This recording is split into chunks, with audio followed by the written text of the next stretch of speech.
So here I am on the bridge of the Isle of Ferry under the watchful eye of the navigators, on my way to meet with Dr. Nick Morgan to share a taste of some of this year's special releases. While I'm on Isla, I've heard that the Lagavulin Isla Jazz Festival is on, so I'm going to try and take in a couple of performances. I really can't wait. So that's me on site now, and as you can hear in the background, the Lagavulin Isla Jazz Festival is in full swing. Before I go and hear the band, I'm going to go and chat to Dr. Nick Morgan about this year's special releases. So Nick, we find ourselves here in warehouse number 1 at Lagavulin Distillery, ready to taste some fantastic whisky from this year's special releases. But before we do, would you mind sharing a bit of your history with the classic malts? Sure, Donald. I've been lucky enough to be involved with the classic malts for about 20 years. And during that time, I've done a bit of everything, really. I've worked on the great brands like Lagavulin and like Talisker. And I was involved in starting the Distillers Edition range back in about 97. I've been involved in some of the great activities we've done, like Friends of the Classic Malts, and like the Lagavulin Isla Jazz Festival here. And also, probably the thing I'm most proud of is starting off the special release programme about 10 years ago. Okay, and that's obviously why we're here today for the special releases. So, but could you tell me a little bit about what this year's special releases are, and more importantly, how they're chosen? Well, how they're chosen, it's a bit like being a small boy in a sweet shop, really, because we have such fantastic whiskies to work with. And what we've done over the past 10 years is try and set up a pattern of looking around the inventory and finding some things that are very rare and very collectible. So that would be whiskies like the Port Ellen from here on Isla, and the Brora, which we bottle every year, but in very small quantities, maybe about 400, 500 cases only. And then some other real scarcities. So this year we've got Rosebank, beautiful distillery in the Lowlands, which sadly closed in the 1990s. So you don't see that on the market very often. They all sound absolutely perfect, but obviously there's a lot to try there. But what are we going to be trying today here on Isla? Well, Donald, we're on Isla, so we've got to, and we're in Lagavulin. Yes. So we've got to taste Lagavulin, and we're also going to taste Port Ellen from the really iconic distillery just along the road here, which closed in 1983. That sounds great, Nick. But which one are we going to try first? Well, Donald, we've got these two great whiskies here. The Lagavulin is 12-year-old. Okay. The Port Ellen is 32 years old. They're both natural cask strength, but I think really we should look at the Lagavulin first, and then look at the Port Ellen. Sounds great. Yeah, sure. You can get that nose prickle from the higher alcohol.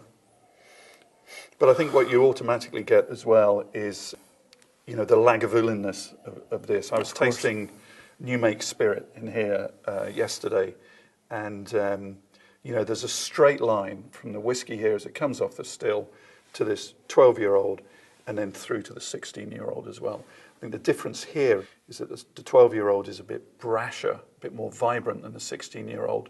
The wood hasn't worked on it so much, so it doesn't have the rich characteristics of the 16-year-old. It's just got that real strong distillery character.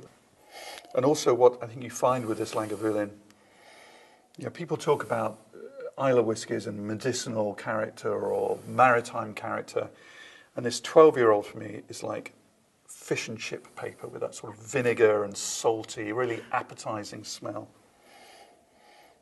And it's great to taste as well.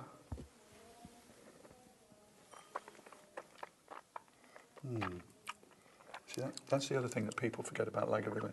It's so sweet. Around here, really sweet, fruity, rich fruity.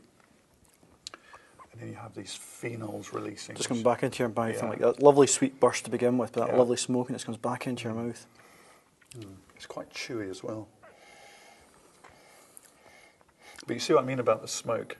It's very much sort of that wood smoke Lagavulin trademark. And as I say, there's an absolute straight line from the new make. And the interesting thing is, if we go and look at the Port Ellen, it's 20 years older. And one of the things you can see is how age works on smoke. Now, some people say that older is better, and we know that's not the case. We know here older is going to be very different, and it's about which you prefer. Now, of course, people go crazy about Port Ellen because it's just so difficult to find. I said we do about 500 cases, I think, just each year. And I know people like to collect it, but to me, this is a whiskey for tasting and trying. It's not one for keeping on a cupboard. No, it's not one for a shelf. So how would you describe it? It's got, again, there is that the woody element to it. It's not as again, we use the term medicinal sometimes to describe some of the smoke, but it's almost the woody element coming through. Behind it there is a kind of marzipan-y, toffee element. And that's the sort of rich character that you'd expect from being in a cask for 20 years. I mean, it's not a European oak cask, so this is just a bourbon cask. So it's not, you haven't got those rich, winey characters that you sometimes get. But it's far more delicate than you might expect. So it's like fennel on a charcoal bed, just nice and gentle.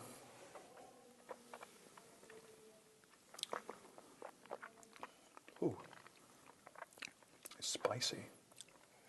It is actually. For such a gentle nose, there's Yeah. a slight burst of life on the tongue. Yeah, yeah. For all those years in the cask, the whisky is still very much doing all the talking here. And I think also, when you taste it, when you swallow it, that's when it reminds you where it's come from, because those phenols are building up at the end. And it's really quite a smoky, strong, intense finish. Yeah. And it's still there. With every chew, with every secondary swallow, it comes back into your mouth. So which one do you prefer, Donald? Well, they're both fantastic whiskies, Yeah. but I'm Lagavulin man at heart. I do enjoy my Lagavulin, so I would have to favour the Lagavulin today. Nick, I can't thank you enough for today. It's been fantastic being able to share these whiskies with you. But as it's the Jazz Festival today, I'm going to go and take in some of the concerts. Thank you, Nick. Cheers, Donald. Thanks a lot. Thanks.